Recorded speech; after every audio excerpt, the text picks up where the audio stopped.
of sports. With football, we went to all the offices. With football, we caught the attention of the nation. With football, we could not walk in the streets of Harare. Just imagine, this is a community project, but the impact it has to lives in Zimbabwe. It's amazing. So to our sponsors, I want to say to you, we appreciate you. Mr. Taffany, the rest of the people that has contributed their pennies, and other general members who are not in business, but who have stood by us. Ladies and gentlemen, all your efforts are appreciated and recognized. And it's my prayer that may God continue to bless your businesses so that you continue to bless the community. Let me say clearly that great countries are built out of good communities. Yes, the politicians are talking about growing our economy, production. Yes, that is good. But without a peaceful community, without harmonized community, no development will take place. With people fighting each other, guns and drugs in the community, no matter how many millions you put in economies, you will not set off. So let me say to those community leaders who are here tonight that you are part and parcel of the recovery of Zimbabwe. The restoration starts at grassroots in our communities.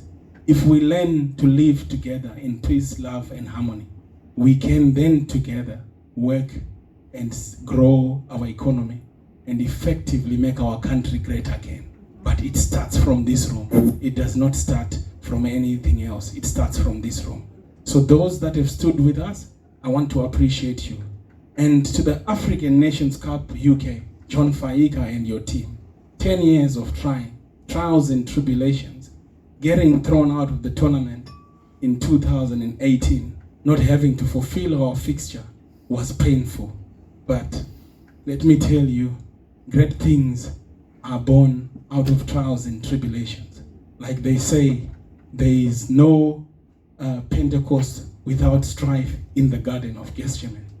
Team Zimbabwe UK staff, we've endured long to get this recognition. And I want to thank you all for the great work that you have done. To the coaches that worked with us before, the Jivas, Gwanzuras, and everyone, I want to also thank you. But lastly, I want to say this. I think I am indeed one of the greatest CEOs. Why do I say this? Let me tell you a very good, interesting story. As a CEO, I made a decision with the board to appoint JB as our first coach of the project. After, I think, 2-3 years, JB went up to the quarterfinals. He did not deliver. And I fired him. And when I fired him, I replaced him with Kevin. Kevin was the captain of his team. It puzzled everyone. How come JB is going to be replaced by his captain? Kevi didn't know, and let me make it very clear. There was no conspiracy on Kevi to take your job. When we appointed Kevi as a board, it was a surprise. But gosh, it was a brave decision. 3 years later, Kevi won the tournament. And the success story did not end there. The man that I fired from the senior team took the helm of the legends and won 2 inner city World Cups. I threw him up. He was not fired, he was promoted where his needs were needed the most. And he has won the inner city with the legends twice when we elevated him. Amen. Let me also say this. This story is not over. I am indeed the greatest CEO. Why? I appointed Trevor for the first time, obviously with the board permission. And no one knew much about Trevor as a coach. But in his first 2 years, he won the youth tournament with the African Cup of Nations. Talk about wanting someone at the top at United or Arsenal. Who else better than me? I am indeed the greatest CEO. Again, let me end by saying this. I am also grateful for the legends who voted me the best player in 2019. It was not a coincidence. Neither was it because of my influence having at the helm at power. My work is play, but I don't play with my work. When I take the suit off and you put me in the pitch, I graft also. Let me say this, Mark, thank you so much for giving us the opportunity to play in the inner seat vets. I think you narrated a very good story, but it did not end there as well. When I played in the 2019 tournament, I was the goalkeeper in the tournament. But let me tell you, I am indeed one of the greatest players. I ended up being the top goal scorer. As a goalkeeper, I scored 2 penalties during open play and scored 2 penalties at shootout. So I again ended up the top goal scorer as a goalkeeper. The history book should beckon and include me.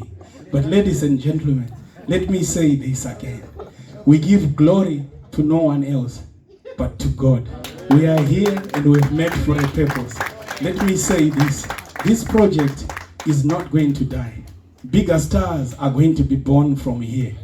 We are battling now. But let me assure you, our future is bright. We started as a joke almost 10 years ago when we hosted the first Zimbabwe Olympic team to visit London in 2012. After that, we decided to form this organization without much planning. But let me say this now. We are on course to bigger things. Why do I say this?